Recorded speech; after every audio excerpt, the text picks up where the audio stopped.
datang bersama-sama dengan saudara semuanya merasa sangat sukacita pada hari ini kita bisa datang ke rumah Tuhan untuk kita memuji menyembah Tuhan dan kita diberkati dengan firman Allah. Tema yang diambil hari ini adalah mengalahkan tipu muslihat iblis. Kita mau menjadi pemenang karakter yang dibangun. 2021 GPI memberikan tema setahun adalah membangun karakter ilahi. Di bulan Mei kita belajar oleh Roh Kudus kita memiliki karakter ilahi. Dan untuk minggu ini kita punya karakter pemenang, karakter yang kuat mengalahkan tipu daya iblis. Saudara yang saya kasihi, saya berharap semua jemaat untuk bisa mengerti bahwa pekerjaan iblis di akhir zaman atau dari dulu pun pekerjaan iblis adalah sebenarnya pendusta, penipu. Katakan, iblis adalah pendusta. Bahkan dikatakan bapak pendusta. Oleh karena itu, kita belajar dari firman Allah hari ini Efesus 6 ayat 10 sampai kepada ayat yang ke-20. Efesus 6 ayat yang ke-10 sampai kepada ayat yang ke-20. Saya baca ayat 10, saudara baca ayat 11, dan kita membaca sama-sama ayat 20. Akhirnya hendaklah kamu kuat di dalam Tuhan, di dalam kekuatan kuasanya.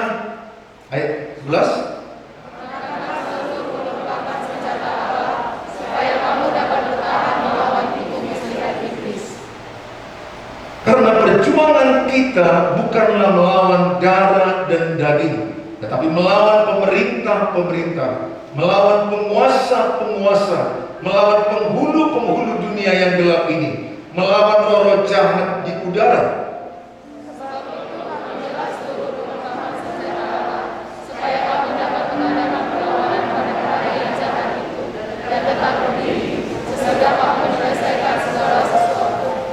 Jadi berdirilah tegak, berikat pinggangkan kebenaran dan berbaju jirahkan keadilan.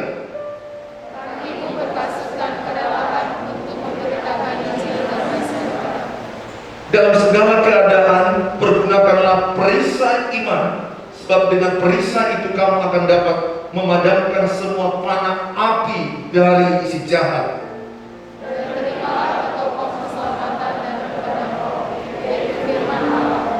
Dalam segala doa dan permohonan berdoalah setiap waktu di dalam roh, dan berjaga-jagalah di dalam doamu itu dengan permohonan yang tak putus-putusnya untuk segala orang kudus.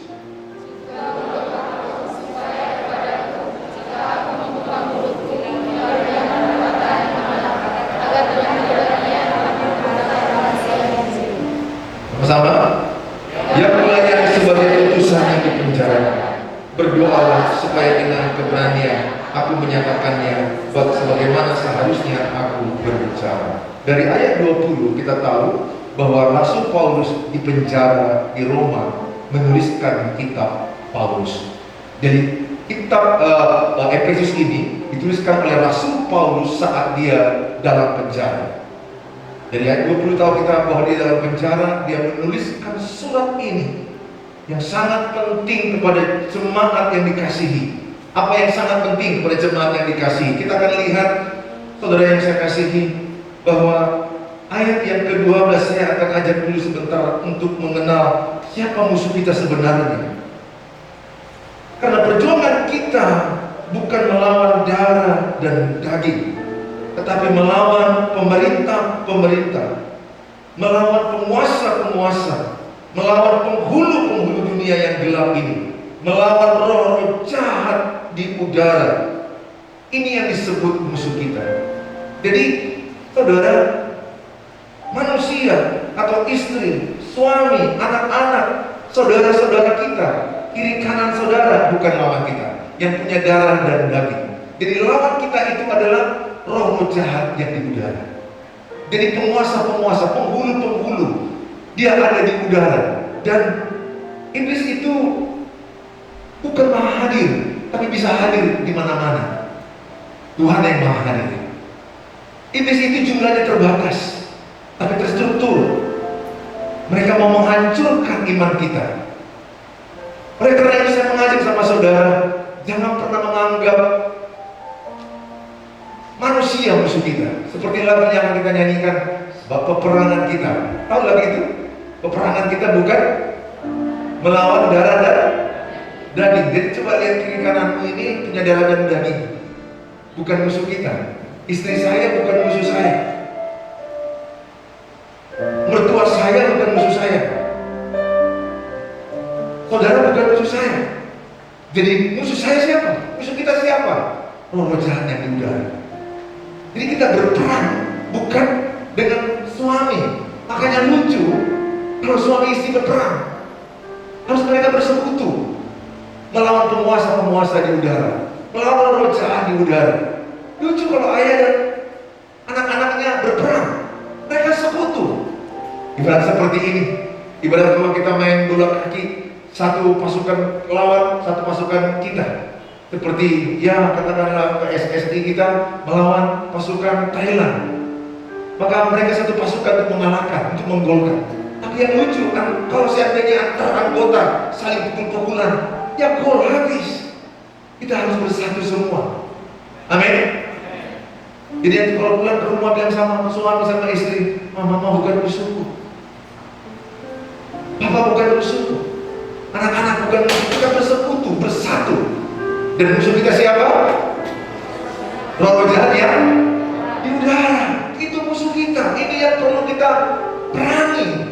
Ini yang perlu kita kalahkan. Jadi saudara nggak perlu konflik dengan orang lain, nggak perlu bertengkar dengan orang lain, nggak perlu. Karena iblis akan senang kalau kita bertengkar.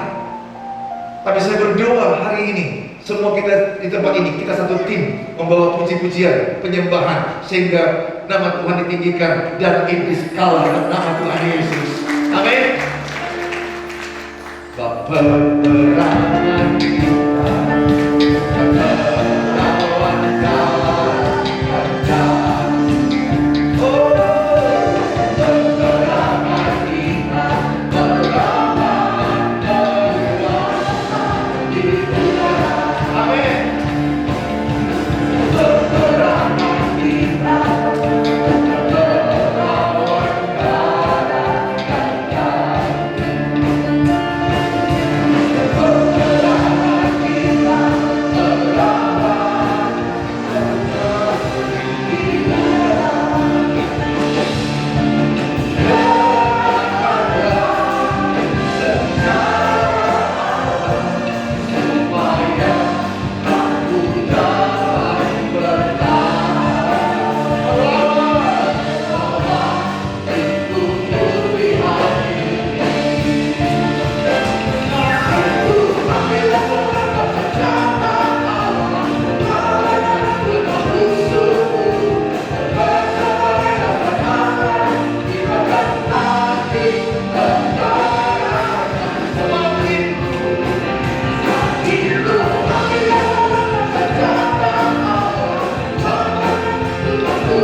Bilang sebelahnya, kita adalah sekutu. Amin.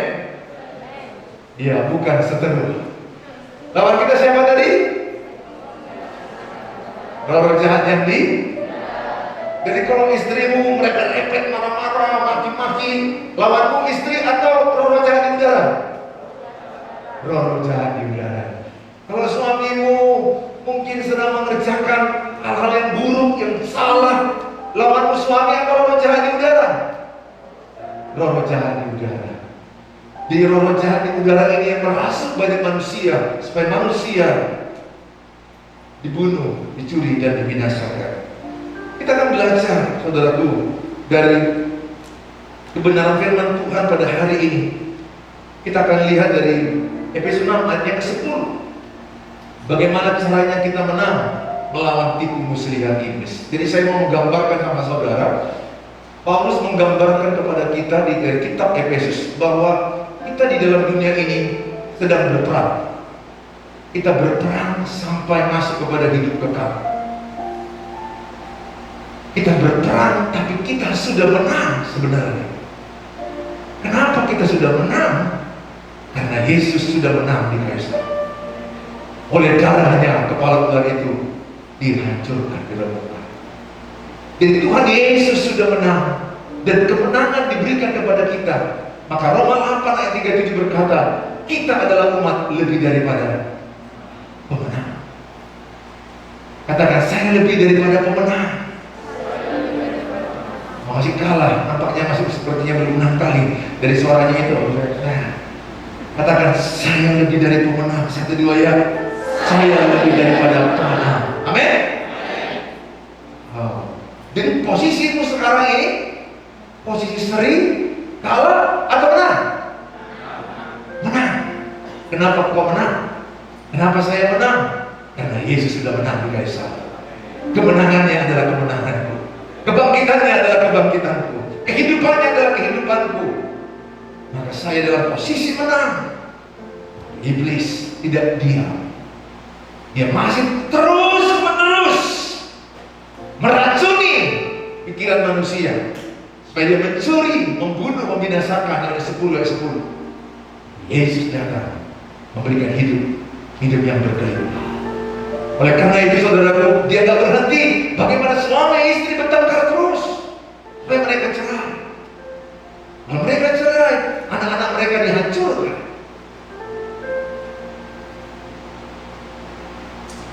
Gak berhenti iblis terus membuat anak-anak muda putus asa, cemas,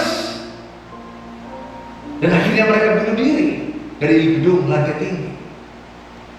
Hanya gara-gara pacaran, hanya gara-gara mencapai target. Jadi sampai detik ini pun iblis tidak pensiun. Dia masih tetap bekerja. Jadi kita dalam dunia ini sedang berperang, tapi kita sudah menang. Halo? Kalau saudara nonton bola kaki, siapa sih yang suka bola kaki? Ada di sini wanita yang suka bola kaki? Halo, selamat pagi. Ada di sini ibu-ibu yang sampai jam 2 pagi bangun nonton Cristiano Ronaldo, suaminya tidur, istri yang nonton. Ya ada juga ya, karena tahu istri-istri akhir zaman yang waktu kita lihat proses mereka bertanding, memang seru. Tapi coba bayangkan, kalau sebenarnya akhirnya pertandingan itu udah tahu siapa yang menang. Sama dengan kita saat ini. Sebenarnya kita sudah tahu bahwa kita sudah menang. Saya tahu saya sudah menang. Karena Yesus sudah menang di kayu salib. Saudara juga sudah menang. Saya sudah menang oleh karena Yesus. Maka saudara dan saya lebih daripada pemenang. Jangan menjadi mental korban, victim mentality, but victor mentality. Jadilah mental pemenang. Sama dengan orang main tinju, sebelum bertinju ditanyai, kira-kira bagaimana pertinjuannya? Nanti di ring, nanti dia bilang ronde ketiga dia akan kalah kedua. Ini orang-orang pemenang yang seperti punya mental pemenang. Saya akan menang. Tapi ada orang yang bertinju, bagaimana pertinjuan nanti? Kalau lihat besar badannya ini, ngeri juga. Aku ronde pertama pun aku udah KO aku ya. Dia jauh dengan Goliat. Ketika dia menghadapi Goliat, dia nggak bilang, "Mak, tinggi kali kau ini, Pak."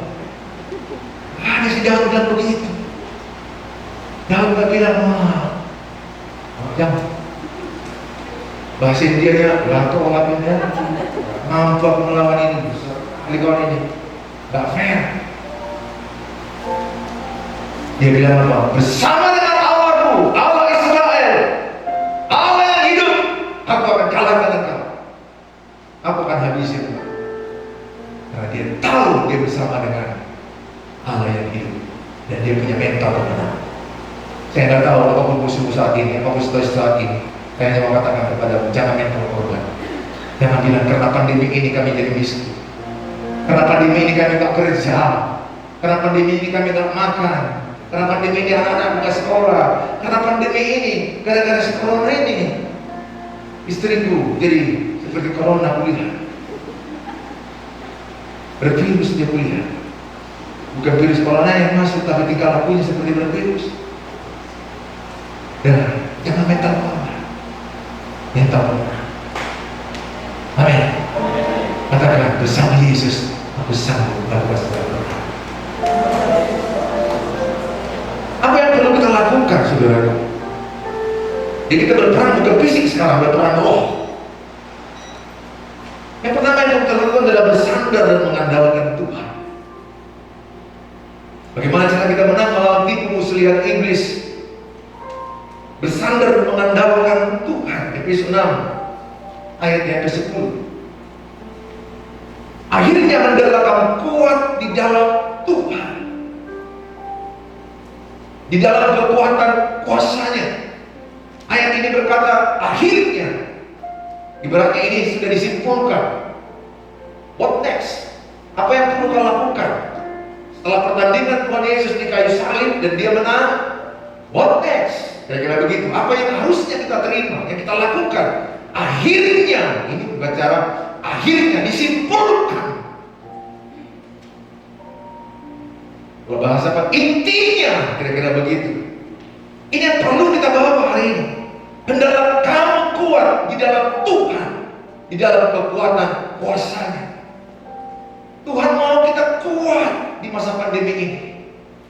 Tuhan mau kita berkata, aku kuat, aku bisa, aku menang, aku naik, aku sehat, pernikahanku pulih, anak-anakku diberkati, usahaku diberkati, kuliah sekolahku diberkati.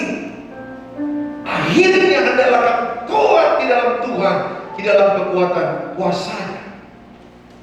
Saudara-saudara, kita Filipi 4 ayat 13. Dalam Tuhan kita memiliki kekuatan dari Tuhan.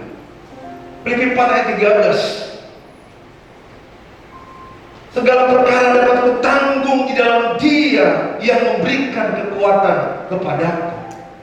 Segala perkara.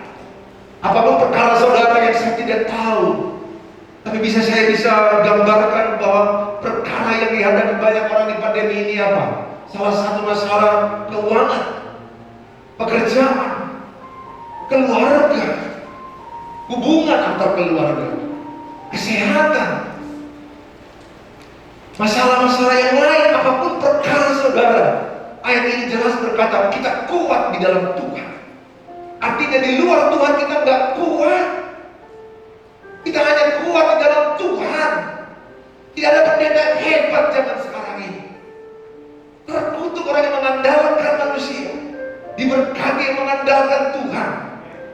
Pendeta zaman sekarang pun nggak bisa merasa kuat. Nggak ada istilah pendeta besar. Nggak ada. Orang kaya pun sekarang nggak kuat. Kita terbang aja antar negara nggak bisa. Jangan antar negara. Kita mau pergi aja sekarang ke Siantar mikir. Kita mau pergi lagi ke Pekanbaru lagi, udah banyak blok-bloknya. 2 minggu ini kan bisa kemana-mana. Kayak mau liburan aja sama istri sama anak-anak, terpaksa lewati dulu tanggal 17.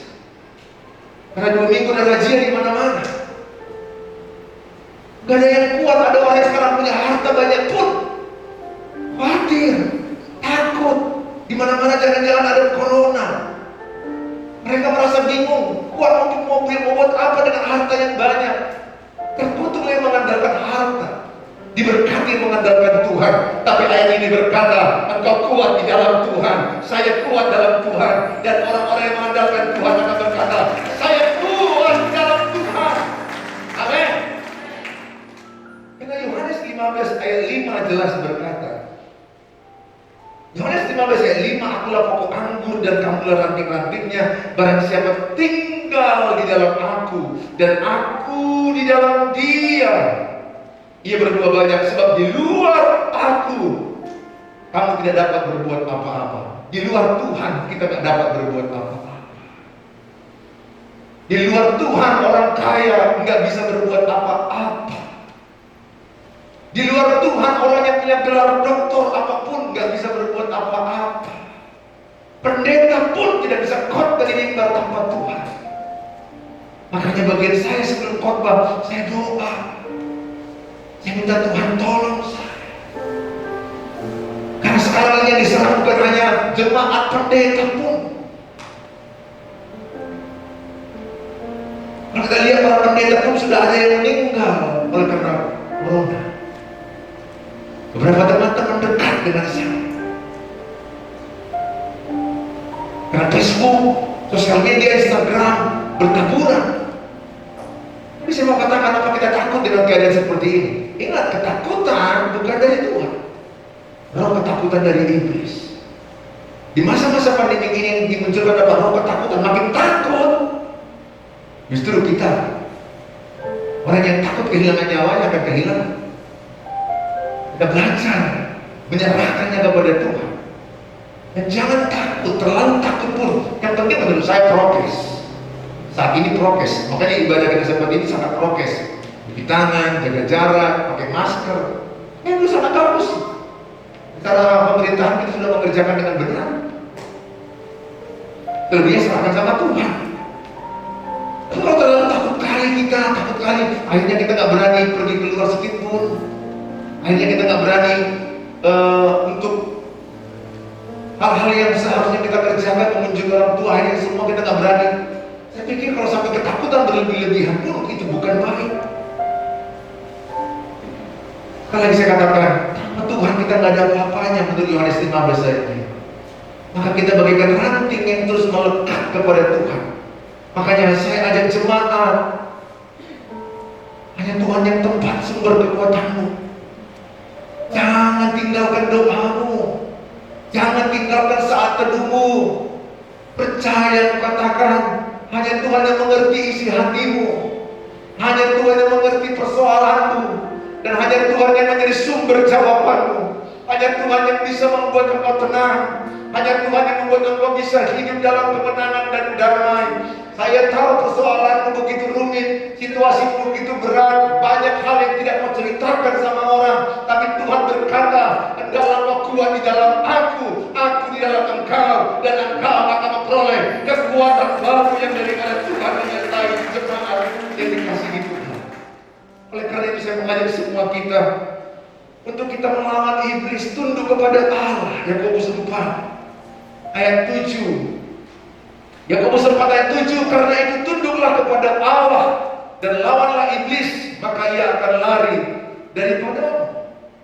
Ayat ini mengajarkan kepada kita, taatilah Tuhan, lakukanlah perintah Tuhan, hiduplah dalam kebenaran Tuhan, baru lawanlah iblis, maka ia akan lari padamu.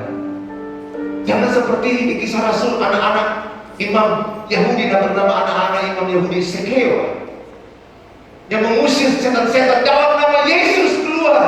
Setannya nggak keluar, tapi setannya justru bicara, Yesus aku kenal, Paulus aku kenal, siapa engkau? Kita menjadi orang yang tidak punya kuasa kalau kita tidak melekat kepada Tuhan. Saya mengajak semua jemaat yang saya kasih di ibadah satu ini, melekatlah kepada Tuhan. Karena ada roh Tuhan yang ada padamu lebih besar daripada roh dunia ini.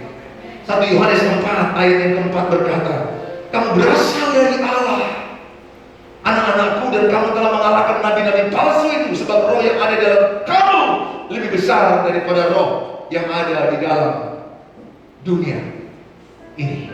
Roh yang ada padamu lebih besar daripada yang ada di dunia ini. Oleh karena itu saya mengajak sama jemaat Tuhan, engkau tidak sendiri menghadapi masalahmu, engkau tidak sendiri menghadapi tantanganmu. Hanya Tuhan hanya merasa, kenapa kau tidak doa, kenapa kau tidak baca Alkitab? Firman adalah Allah, Allah adalah firman yang disatu. Kenapa kau menjauh dari aku? Bahkan yang disedihkan di tengah-tengah masa pandemi, yang salah satu bisa bilang tanda akhir zaman. Ada banyak orang kedagingan, nafsu dagingnya, porno, pornografi yang dilihatnya, seks yang masih dipikirkannya, kedagingan, cinta uang, gangguan hidup sangat disayangkan. Kalau engkau mengasihi Bapa, engkau seteru dengan dunia ini. Apa ini dunia? Nafsu, keinginan daging, keinginan mata, gangguan hidup. Nggak sedikit. Kalau saudara di sosial media banyak pernikahan hancur hanya gara-gara punya perselingkuhan dengan sana, punya perselingkuhan dengan sini. Itu aja kita sekarang.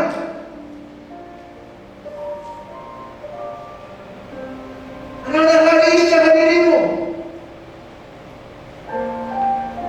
Yesus mau datang.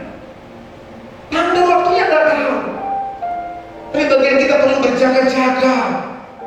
Jaga kekudusan tubuhmu dalam bait Allah, rumah Allah, roh Allah berdiam dalam diri saya. Takutlah akan Tuhan. Saya bisa aja lihat pornografi gak ada yang tahu sebagai pendeta. Tapi Tuhan tahu apa yang Tuhan. Tuhan melihat saya, Tuhan melihat dirimu. Saat ini kau bergantung penuh kepada Tuhan. Yang kedua, lakukan hidupmu yang terbaik, bekerja yang terbaik, sekolah yang terbaik, jadi istri yang terbaik, jadi suami yang terbaik, jadi anak-anak yang terbaik. Kalau kau melakukan bagianmu, Tuhan akan melakukan bagiannya. Kalau kau melakukan apa yang semestinya, Dia melakukan apa bagiannya. Bagianmu adalah bagian Tuhan. Cari dahulu kerajaan Allah dan kebenarannya, maka semua tambahkan padamu. Bangun pagi doa, baca Alkitab. Tapi bila begini pendeta mengingatkanmu, tegak tengkuk, keras hati, kepala batu, ini yang sulit.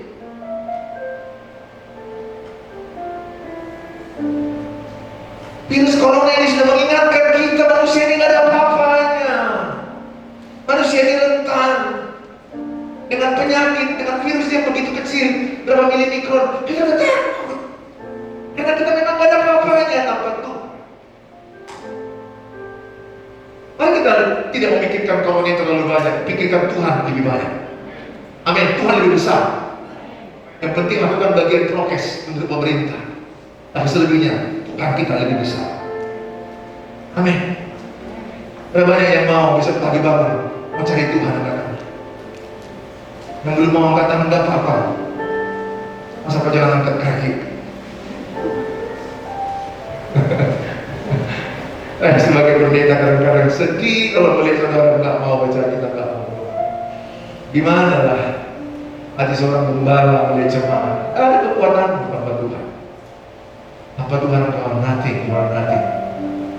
Dan bersama Tuhan kita menjadi orang yang sangat diberkati. Roh yang Allah yang ada padamu lebih besar daripada roh ini. Berapa banyak yang sudah menerima roh Allah yang besar ada di hatinya daripada dunia ini. Amin, saudara. Kuasa-Mu terlebih besar, Tuhanku, Tuhanku terlebih besar, tak pernah terlambat, tak pernah terlambat janji-Mu ya Tuhan, menolong hidupku. Kuasa-Mu terlebih besar, kuasa-Mu terlebih besar.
Efesus 6 ayat 11. Kenakanlah seluruh perlengkapan senjata Allah, supaya kamu dapat bertahan melawan tipu muslihat iblis. Sekali lagi saya katakan sama saudara, iblis tidak punya kuasa selain menipu. Karena dia sudah kalah, kita sudah menang, tapi dia tetap bekerja dengan cara apa? Menipu. Satu ini aja yang dia lakukan, menipu kita. Kau tidak akan sembuh, kau tidak akan bisa, kau akan hancur, kau tidak akan berharga, kau tidak akan mendapat jawaban doa, doamu tak didengar Tuhan, kau tidak layak, kau tidak ada gunanya. Sudahlah, akhiri hidupmu, lebih bagus kau mati daripada hidup. Gak ada gunanya kau hidup, kau gak berharga. Ini terus yang dikerjakannya, menipu. Dan dia mencari orang yang bisa ditipunya. Kata Petrus 5 yang lama berkata, dia berkeliling mencari mangsa yang bisa ditelannya, ditipunya. Jangan mau ditipu. Kita gunakan seluruh perlengkapan senjata Allah. Apa saja itu perlengkapan senjata Allah? Kalau kita lihat di sini ada ikat pinggang kebenaran. Berarti kita hidup dalam kebenaran. Berarti kalau orang sudah pakai ikat pinggang, ayo bapak kalau sudah pakai ikat pinggang, artinya tandanya dia sudah mulai siap. Terakhir di sana itu betul. Saya pun kalau asal pakai baju terakhir ikat pinggang, kalau ikat pinggang, tandanya sudah siap. Artinya apa? Siap. Ikat pinggang kebenaran, hidup dalam kebenaran firman Tuhan. Jangan hidup lagi dalam dunia yang penuh dengan segala hawa nafsu, keinginan daging, keinginan mata, tapi hiduplah dalam kebenaran firman Tuhan. Berbaju jirahkan keadilan. Artinya kita lihat tentara Romawi itu, berbaju jirahkan keadilan, hidup dalam keadilan. Kita adil dalam kehidupan. Punya kasut kakinya, berkasut kerelaan memberitakan Injil damai sejahtera. Saya rela kemari memberitakan Injil damai sejahtera. Saya rela ke Nias. Saya pikir saya sudah 40 kali ada ke Nias. Saya 40 kali ada ke Nias dengan rela. Beli tiket sendiri, bayar hotel sendiri untuk memberitakan Injil damai sejahtera. Saya rela. Berapa lama istriku saya tinggalkan, anak-anak aku tinggal. Sampai sekarang masih terus ada pelayanan kita di Nias. Ada anak gereja, ada sekolah misi. Dan di mana saya menjadi salah satu pemimpin. Saya dengan rela pergi memberitakan Injil, membawa Injil damai sejahtera. Karena itu saya dipanggil Tuhan. Saudara punya kerelaan pergi sel grup, cari jiwa-jiwa, menangkan jiwa-jiwa. Rela menangkan jiwa-jiwa. Saudara adalah agen surgawi. Sebanyak mungkin tarik orang ke surga. Gunakan perisai, gunakan perisai iman, perlindungan dengan iman. Gunakan perisai iman. Dan tanpa iman kita nggak berkenan. Karena iman mengalahkan dunia ini. Iman tumbuh dari pendengaran akan firman. Jadi kalau saudara baca firman, kalau saudara mendengar firman, imanmu sedang tumbuh. Mencarger iman saya adalah ketika saya baca firman. Karena iman tumbuh dari pendengaran akan firman Tuhan. Makanya semua jemaat, hampir banyak jemaat, mungkin lebih 500 orang saya WA tiap hari. Ayat yang saya dapatkan, yang saya renungkan, saya baca, saya tahu sendiri apa yang saya dapatkan. Yang tidak ambil konteks ada satu dulu dari rumah hari ini tidak. Saya baca ayatnya, saya baca berhubungan dengan khotbah kami, saya baca, saya renungkan, saya dapat ini, saya baca satu pasal, saya baca pasal berikutnya, ini yang saya dapat. Saya baca. Maka ada kalimat saya mau, karena saya tidak mau menggurui saudara, tapi saya mau, saya dulu yang melakukan firman Tuhan. Ketopok keselamatan. Kerjakanlah keselamatan. Dan sudah memperoleh keselamatan dalam Tuhan Yesus dan pedang roh firman Tuhan. Jadi kalau saudara lihat tentara Romawi ini siap siaga. Coba saya mengajak sama saudara, sekali lagi, kita sekarang ini sedang berperang atau sedang tenang-tenang aja? Berperang. Kalau tentara yang berperang siap atau ngopi-ngopi? Kalau tentara yang berperang dengar arahan ngantuk. Kira-kira kalau dengar arahan komandannya, dia mau berperang, kita mau berperang ini katanya, melawan negara ini. Tapi anggotanya mengaku. Akhirnya ketika dia bilang tiara, dia berdiri, tembak matilah dia. Kan udah dibilang kode biru, tiara. Katanya kenapa? Tidur. Mati apa? Sekarang ini kita sedang berperang. Halo? Coba lihat, wajah-wajah siap perang gak ya kira-kira? Coba lihat. Atau wajah-wajah sudah tergeletak, bukan lagi perang, sudah tergeletak, paham udah jatuh. Kita sedang berperang coy. Bro, sis. Kita sedang berperang. Tapi lawan kita bukan istri, enggak. Ya berperang. Kau musuhku, istri. Istri. Ya betul, kita berperang. Kapan kita 3 hari? Kalau istri nggak cakap 3 hari, pas ke kamar mandi, toko pintu, aku jalan. Ya Tuhan, ya Tuhan. Dengar suaranya, nggak jadi turun, naik lagi dia suara. Yang paling kesulitan berperang dengan istri atau suami, betul nggak? Kalau berperang dengan makhluk yang satu ini. Kalau dengan istri gini aku berperang, memang langsung suntuk kali puasa. Kalau berperang dengan orang lain kan gak jumpa. Dan kalau berperang sama dia, nanti bisa tidur ada bantal 2 pemisah. Karena hatiku kepada dia, kita belum berdamai. Ya Tuhan. Aduh. Namanya satu tempat tidur. Kadang-kadang kita lagi mimpi, wah di kaki keinginan dengan pelan dia kata. Saya sama istri gini, Ma. Kalau berperang aku ambil pas kutangku berdamai. Aku minta damai. Suami yang baik itu lebih cepat minta damai, betul nggak? Ya, jarang suami itu suami yang agak-agak aneh. Suami itu lebih cepat damai, banyak ngalah. Halo suami-suami, banyak mengalah kepada hal yang tidak esensi. Kalau dia minta masalah kita makan sate, suka sate sebenarnya. Makan apa? Sate. Ya udah sate aja, makan sate udah. Enggak perlu enggak pangsit. Sate kan sate padang Pariaman. Ini pangsit cahaya kan ketemu, bagaimana pertemukan di meja makan. Nah, satu haram yang satu halal kan gitu. Itu bilang, dulu kami bertengkar ya gara-gara itu. Mama aja terus aja aku yang ngalah. Nah sama makanan, aku yang ngalah. Akhirnya bertengkar kan di rumah. Sekarang kalau masalah makanan, aduh.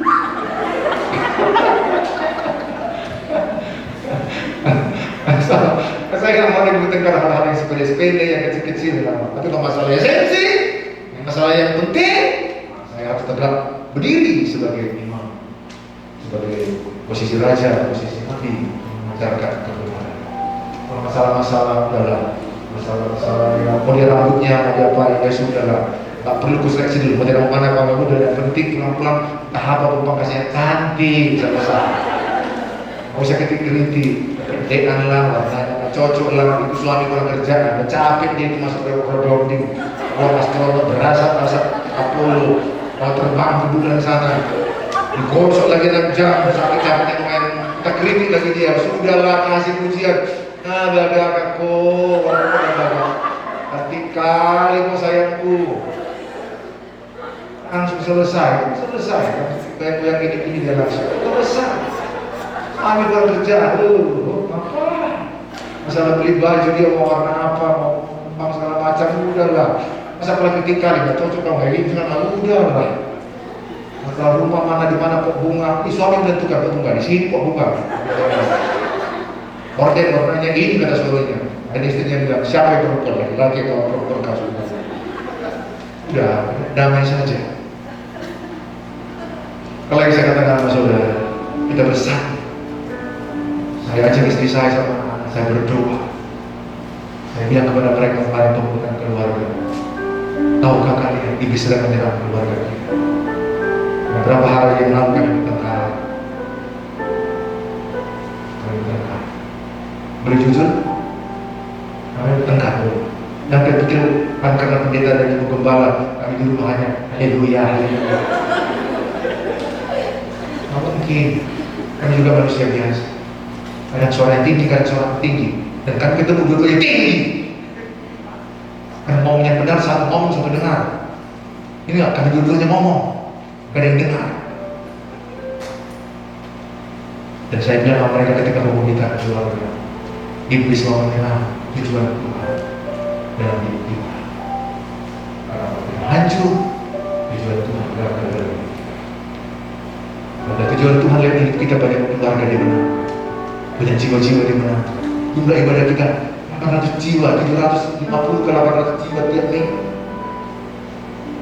Oleh karena saya katakan, kita berdoa, kita bersatu lawan iblis dengan segala tipu daya. Gunakanlah firman Tuhan. Ingat, iblis bekerja pertama di pikiran, menipu diri. Merasa engkau tidak mampu, merasa engkau tidak berharga, merasa engkau tidak bisa lagi, merasa engkau akan kalah. Dan sekarang engkau berkata, saya menang pertama senjata Allah. Yang berikutnya adalah ayat yang ke-14. Saya katakan kalau saudara baca ayat 14. Ayat yang ke-14. Bismillah kalau saya sudah habis. Ayat yang ke-14 saya bacakan, katakan adalah, jadi berdirilah tegak, berikat pinggangkan kebenaran, dan bergejolakkan keadilan. Dan seterusnya, berdirilah tegak. Artinya apa? Siap siaga, ready. Karena iblis akan datang kapan saja. Ketika kita lengah, tiba-tiba dia masuk. Bisakah kita tiba-tiba ketika mau ibadah bertengkar?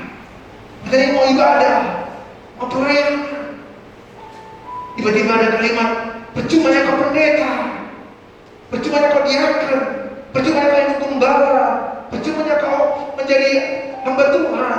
Ini kata-kata yang beracun. Tolong ibu-ibu, bapak-bapak, jangan ucapkan, jangan serang pekerjaan Tuhan yang dipakai dia. Percuma ya kau pelayanan, percuma ya kau gembala, percuma ya kau khotbah, percuma ya kau pakai jas. Ingat, yang menjatuhkan si Adam, dia pakai si Hawa. Yang menjatuhkan juga si Abraham, dia pakai si Sarah untuk menghampiri si Hagar. Yang menghancurkan si Daud juga istrinya, yang mengolok-olok dia. Yang menghina Ayub siapa? Istrinya. Saya nggak bilang istri aja, suami juga bisa dipakai iblis menghancurkan istri. Istri juga bisa dipakai iblis untuk menghancurkan suami. Anak-anak bisa dipakai iblis menghancurkan orang tua. Orang tua bisa dipakai iblis menghancurkan anak-anak lewat perceraian. Anak-anak banyak yang mau bunuh diri gara-gara pokok-pokok cerai. Yang hancur. Tapi saya percaya bagaimanapun keadaan, ada kasih karunia Tuhan yang lebih besar memulihkan keadaan. Amin. Saya tidak sedang mengingatkan masa lalu, tapi saya mau mengingatkan ada kebaikan Tuhan yang memulihkan keadaan. Ada kasih karunia Tuhan yang besar atas hidupmu. Yang ketiga adalah berdoalah senantiasa. Berdoa, Efesus 6 ayat 18 dikatakan, dalam segala doa dan permohonan berdoalah setiap waktu dalam roh, dan berjaga-jagalah dalam doa itu dengan permohonan yang tak putus-putusnya untuk segala orang kudus. Mengalahkan tipu daya iblis adalah lewat doa senantiasa. Saya di mobil sering berdoa, Tuhan, serahkan istriku, anak-anakku, jemaat kota dan bangsa. Terus aku berdoa berjaga-jaga dimanapun. Saya lebih banyak ingat Tuhan. Saya berdoa tidak harus lipat tangan. Apalagi kalau kau bawa sepeda motor, lipat tangan pula. Tabrakan mana di jangan. Berdoa tidak harus tutup mata. Jangan pula kau lagi bawa sepeda motor tutup mata, kau tabrakkan istri. Berdoa itu relationship. Ngomong dengan Tuhan. Lagi jualan pun angkat galon. Laku ini dalam nama Yesus. Berdoa itu. Dan itu ada dua pribadi, dua khusus. Amin. Tuhan berkati saudara, berjaga-jaga, berdoa, siap sedialah. Karena satu-satunya penolong kita adalah hanya dari Tuhan Yesus. Berapa banyak yang percaya bahwa satu-satunya penolong yang sejati hanya Tuhan Yesus. Walaupun keadaan keluarga bermasalah, jangan putus asa. Ada Tuhan yang memulihkan. Tuhan menghargai keadaan. Walaupun engkau sudah mengalami apa kita perlu mengalami perceraian, Tuhan masih menyertai. Tuhan berkenan kepada. Tuhan sanggup memulihkan engkau. Yang Tuhan benci adalah dosanya, tapi Tuhan kasih Tuhan. Tuhan mengasihi semua. Mungkin kau berkata, papa mama aku udah cerai, aku jadi korban. Tuhan sanggup memulihkan engkau. Jangan pernah kau jadi korban. karena Engkau adalah Tuhan. Karena satu-satunya pertolongan kita hanya dari Tuhan. Satu-satunya yang Tuhan